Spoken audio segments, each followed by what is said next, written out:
Aujourd'hui, à l'invitation de la Chambre française de commerce, d'industrie, de services, ici à Casablanca, j'anime une conférence débat sur l'action du ministère en matière d'aménagement du territoire, d'habitat et de politique de la ville. C'est l'occasion de passer en revue un certain nombre de chantiers sur lesquels nous sommes engagés actuellement. Actuellement, nous sommes en pleine réflexion, aussi bien sur les aspects d'aménagement du territoire. La Constitution nous oblige, en tant que gouvernement, à proclamer et à définir les orientations générales en matière d'aménagement du territoire.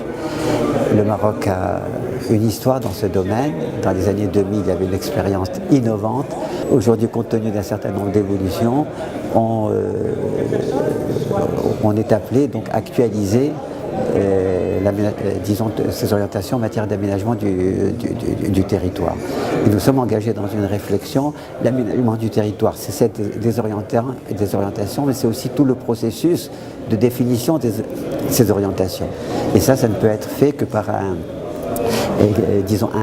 un débat et beaucoup d'interactivité dans un contexte nouveau marqué par l'émergence des régions qui, sur ce domaine d'aménagement du territoire, ont, du fait de la Constitution et du fait de la loi organique relative aux collectivités territoriales, ont des attributions précises dans ce domaine.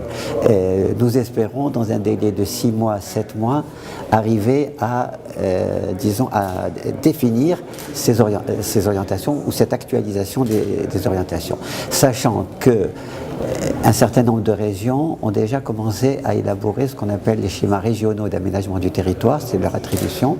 Ils s'y sont engagés avec notre appui, notamment nos inspections régionales d'aménagement du territoire et d'urbanisme.